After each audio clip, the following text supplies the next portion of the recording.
Florentino a gagné. Il est réélu président du Real Madrid jusqu'en 2030.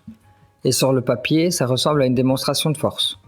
Mais en réalité, cette élection raconte quelque chose de beaucoup plus intéressant. Parce que Pérez n'a pas seulement gagné une élection, il vient d'entrer dans son dernier grand mandat. Un combat pour garder le contrôle du Real Madrid. Un combat pour relancer sportivement le club, suite à 2 saisons blanches. Un combat pour imposer son idée, sa vision. Notamment Mourinho. Remettre de l'ordre dans ce vestiaire, frapper fort sur le mercato. Et surtout, prouver que son modèle n'est pas en train d'arriver au bout. Parce que oui, Pérez a gagné. Mais cette fois, tout le monde n'a pas suivi. Et c'est peut-être ça le vrai signal. Florentino Pérez est donc réélu président du Real Madrid jusqu'en 2030. Et évidemment, c'est pas anodin. On parle d'un président historique, le plus grand président de l'histoire du Real, voire même le plus grand président de l'histoire de tous les présidents d'un club de foot. Un homme qui a marqué le club, qui a ramené des stars, des titres, du pouvoir, de l'influence. Il a reconstruit le Real et ensuite l'a amené au sommet et a construit une partie énorme de ce Real moderne. Mais cette fois, sa victoire n'est pas juste une formalité tranquille, parce qu'en face, il y avait Enrique Riquelme. D'habitude, lors des élections, Pérez est réélu sans opposition. Mais cette fois-ci, quelqu'un a osé se présenter. Et même si Riquelme perd, il n'a pas disparu. Il a obtenu autour d'un tiers des votes. Et au Real Madrid, quand un président aussi puissant que Pérez laisse autant d'espace à une opposition, c'est pas juste un détail. Ça veut dire qu'une partie du madridisme commence à se poser des questions. Pas forcément sur son palmarès, évidemment. Pas forcément sur son importance historique, et là je pense qu'on sera tous d'accord. Mais sur la suite, sur le futur du club, sur le modèle économique, sur le pouvoir des socios, sur la direction sportive, sur sa Junta Directiva, sur le vestiaire, sur la façon de gérer le Real qui est un peu à l'ancienne, sans directeur sportif et autres, et surtout sur cette impression que le Real Madrid est peut-être arrivé à un moment où on ne peut plus simplement vivre sur son prestige. Et c'est là que Riquelme devient intéressant pour moi. Parce que oui, il a perdu, mais il a réussi quelque chose. Avant cette campagne, beaucoup de supporters ne savaient même pas qui il était. Ou en tout cas, il n'était pas connu du grand public. Aujourd'hui, son nom existe. Il a réussi à se montrer et à faire débat. Il a forcé Pérez à sortir de sa zone de tranquillité et à faire comme... Je ne sais pas comment expliquer, mais en gros, il a réussi à créer chez Florentino Pérez ce sentiment un peu d'urgence, dans le sens où il a forcé Pérez à faire des annonces, à faire des promesses, etc., ce qui n'est pas anodin. Et dans une institution comme le Real Madrid, exister politiquement, c'est déjà énorme. Et il a forcé un débat. Il a montré qu'il y avait une opposition possible. Il a montré que Pérez n'était pas la seule voie possible, qu'il en existait d'autres. Et il a peut-être montré la voie pour d'autres qui voudraient se présenter dans l'avenir. Et il a mis sur la table une question que beaucoup évitaient. Est-ce que le Real Madrid doit continuer exactement comme avant ? Et surtout, il peut maintenant se placer comme contre-pouvoir de Pérez jusqu'en 2030. Et c'est peut-être ça le vrai but de son histoire. Il n'a pas gagné cette élection, et si ça se trouve, il n'a jamais pensé qu'il pouvait les gagner. Mais il peut préparer la prochaine, avec plus d'avantages, parce que ce ne sera pas contre Pérez, et aussi en se disant que, à la retraite de Pérez, tout le monde le connaît déjà, et qui partira avec un avantage face aux opposants. Et si le dernier mandat de Pérez se passe mal, si Mourinho échoue, si le mercato ne règle rien, si le dossier du statut du club devient explosif, alors Riquelme pourra revenir avec son argument très simple. Je vous avais prévenu. Parce que derrière ces élections, le vrai sujet, c'est pas seulement le sportif. Le vrai sujet, ça va être le futur du Real. Le Real est un immense club, évidemment. C'est même pour moi le plus grand club de l'histoire. Mais le football moderne, il a changé, comme dirait l'autre. Le PSG, Manchester City, les clubs anglais, les propriétaires étrangers, les fonds d'investissement et surtout les États, les clubs États comme on les appelle, comme le Qatar. Tout le monde pousse le football vers une logique financière de plus en plus brutale. Et le Real Madrid, même avec son prestige, même avec son nouveau stade, même avec sa marque mondiale, doit trouver comment rester au sommet. Et c'est là que le débat devient sensible, parce que toucher au modèle du Real, c'est toucher à son identité. Ce club, ce n'est pas censé être un club comme les autres. Il appartient aux socios, comme beaucoup d'autres clubs en Espagne. Et ça, c'est une particularité qui est assez étrange. Elle est très rare de nos jours. Et ça, c'est une histoire institutionnelle qui est très forte. Donc si Pérez veut ouvrir la porte aux capitaux étrangers, alors il va devoir changer certains statuts ou préparer une évolution économique du club. Il va devoir convaincre. Et là, 35% contre. Donc il a été élu, il a plus ou moins 35% contre lui. Et ça devient important. Parce qu'une élection, ça se gagne avec un homme, mais un changement profond du club, ça se gagne avec une adhésion massive. Et aujourd'hui, cette adhésion n'est pas totale. Il ne réunit pas autant qu'il l'espérait. Mais maintenant, il y a Mourinho. Le grand retour de Mourinho, du Special One, au Real Madrid. Et si on le regarde seulement comme un choix d'entraîneur, on rate le sujet. Parce que Mourinho, c'est pas juste un coach. C'est un message politique. C'est Pérez qui dit le Real Madrid, il doit redevenir dur. Dur mentalement, tactiquement, très dur dans le vestiaire. Et surtout, dur et exigeant avec ses stars. Parce que ces dernières saisons, le problème du Real n'était pas seulement le niveau individuel. Le problème, c'était l'impression d'un club parfois trop confortable, trop dépendant de ses individualités, trop permissif avec certains statuts, trop fragile dans l'autorité interne, alors que le Real était censé représenter la plus grande institution du football. Il ne vient pas pour gérer un ego tranquille. Il vient pour remettre une hiérarchie. Il vient pour rappeler que le Real Madrid ne peut pas être une addition de stars.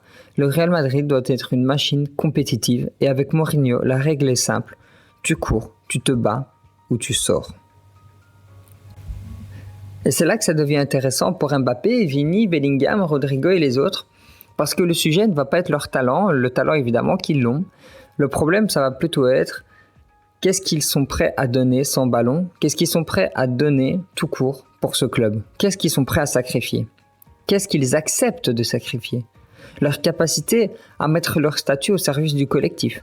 Sous Mourinho, tu ne peux pas seulement être brillant, tu dois être utile, tu dois défendre, tu dois respecter le plan, tu dois accepter que le collectif passera avant ton confort personnel. Mourinho, c'est dans la tête, mais aussi sur le terrain. Et dans ce Real Madrid-là, certains joueurs vont être testés. Vinicius, Mbappé, Rodrigo, même Bellingham va être testé. Parce que Mourinho ne fonctionne pas avec une logique de privilège, c'est bien le contraire. Il fonctionne avec une logique de guerre. Et dans une guerre, ton CV, ton statut, il ne te protège pas longtemps. Ensuite, on parle aussi du staff de Mourinho. Et selon les dernières rumeurs, il paraîtrait que Pepe pourrait le rejoindre, le défenseur légendaire du Real Madrid. Et si Pepe rejoint vraiment le staff de Mourinho, alors le message devient encore plus clair. On n'est plus dans un projet doux, où vous n'allez plus être traités comme des petites stars. On n'est plus dans un Real qui veut absolument jouer beau, on est dans un Real qui veut redevenir intimidant. Pepe, c'est l'exigence, l'intensité, le caractère, le respect de l'institution. Et surtout, c'est un homme qui peut parler à ce vestiaire sans trembler. Personne n'osera lui dire quoi que ce soit. Parce qu'un joueur qui n'a pas envie de courir, qui ne veut pas faire les efforts, qui pense que son statut suffit, il ne pourra pas se cacher très longtemps avec Mourinho et Pepe dans le staff. Parce que ces deux-là, ils n'ont peur de rien. Ni Pérez, ni personne. Et s'il y a bien deux personnes, et surtout Mourinho, que Pérez pourrait écouter, alors ce sera eux. Oui, moi je le vois bien. Je pense évidemment que Pérez n'osera rien leur dire. Il pourra peut-être essayer de dire quelque chose, mais ces deux-là ne changeront pas d'avis. Il leur dira, écoute, tu nous as fait venir, maintenant c'est nous qui gérons. Et si ça se passe comme ça, alors je pense que ce serait une bonne chose pour le Real. Ce serait brutal comme signal, mais ce serait très cohérent. Pérez ne cherche pas seulement un entraîneur, il cherche un environnement où la fête est finie, un environnement où les joueurs comprennent que le Real ne leur appartient pas, mais que ce sont eux qui servent le Real. Et surtout jamais l'inverse. Et puisque c'est Pérez qui a besoin de Mourinho, alors à ce que l'on dit, il aurait accepté les demandes de celui-ci. Donc forcément, ça aiderait pour l'avenir. En plus de tout ça, le mercato est devenu une arme politique. Parce que forcément, Pérez, il va s'en servir. Il ne va pas se contenter que de beaux discours, il doit frapper fort. Alors on parle de possibles gros dossiers autour de 150 millions. Michael Olise est cité, Julián Alvarez est évoqué comme une hypothèse. D'autres noms circulent aussi, mais au fond, le nom précis est presque secondaire. Le vrai sujet, c'est qu'est-ce que ce transfert représente pour le Real. Encore capable de prendre un joueur que tout le monde veut. Est-ce que le Real est encore capable d'envoyer un message à l'Europe? Parce qu'après une élection contestée, un gros transfert n'est jamais seulement sportif, c'est une démonstration de pouvoir, c'est une manière de dire vous avez douté, mais je contrôle encore le jeu. Et c'est exactement pour ça que le mercato du Real cet été va être certainement explosif. Il ne servira pas seulement à renforcer l'équipe, mais il servira aussi à renforcer Pérez. Mais attention parce que c'est là que le piège pourra commencer, parce que plus Pérez concentre le pouvoir, plus l'échec devient dangereux. Si Mourinho réussit, Pérez gagne. Si le mercato réussit, Pérez gagne. Si le Real retrouve la Ligue des Champions, la Liga, la discipline, la peur, etc., alors Pérez avait encore raison. Mais si ça échoue, ce ne sera pas juste une mauvaise saison, ce sera un procès complet. Le procès autour du choix Mourinho, du choix du mercato, les choix du vestiaire, et surtout le modèle Pérez. Alors là, le procès d'un président qui aurait voulu écrire son dernier chapitre en contrôlant tout, ce serait le paradoxe. Pérez est encore probablement l'homme le plus puissant au Real Madrid. Mais plus il est puissant, moins il a d'excuses. Et c'est peut-être pour ça que ce mandat jusqu'en 2030 va être fascinant. Parce que Pérez a déjà son héritage. Il n'a plus besoin de prouver comme un petit jeune qui doit devenir grand. Non, lui, il est déjà grand. Donc ça, c'est fini. L'histoire a déjà été actée. Mais maintenant, il joue autre chose. Il joue sa sortie, sa legacy. Il joue la dernière image. Et est-ce qu'il va partir comme l'homme qui a encore une fois réinventé le Real Madrid ou comme l'homme qui a gardé le pouvoir un peu trop longtemps? C'est brutal, mais c'est la vraie question. Les grands dirigeants ne sont pas seulement jugés sur leur sommet, ils sont aussi jugés sur la fin, la dernière image qu'ils vont laisser. Et Florentino Pérez entre exactement dans cette zone-là. La zone où chaque décision peut renforcer sa légende ou commencer à l'abîmer. Donc oui, Pérez a gagné, mais cette victoire ne referme rien. Elle ouvre tout.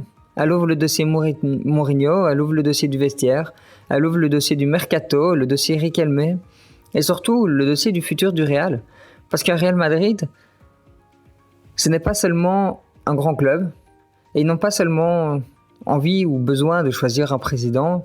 Ce dont le Real a vraiment besoin, c'est une direction. Plus dure, politique, autoritaire, plus risquée aussi. Et maintenant, il va falloir assumer. Parce qu'un président comme Pérez ne peut pas gagner une élection et ramener Mourinho, promettre gros, parler de 16e Ligue des Champions, etc. et ensuite demander du temps. Non. Le projet long terme, on l'a eu avec Xabi Alonso, mais Pérez ne le voulait pas. Il a coupé le projet. Maintenant, il a son projet et c'est un projet court terme. Alors le temps, il l'a déjà eu. Maintenant, il doit réussir à tout prix. Pérez a gagné l'élection, mais maintenant, il doit gagner l'histoire. Sur ce les gars, la vidéo est terminée. Moi je vous dis à plus pour une nouvelle vidéo. Si vous avez aimé, n'hésitez pas à liker et commenter. Et on se retrouve dès demain pour la suite des actualités autour du Real Madrid. Bye.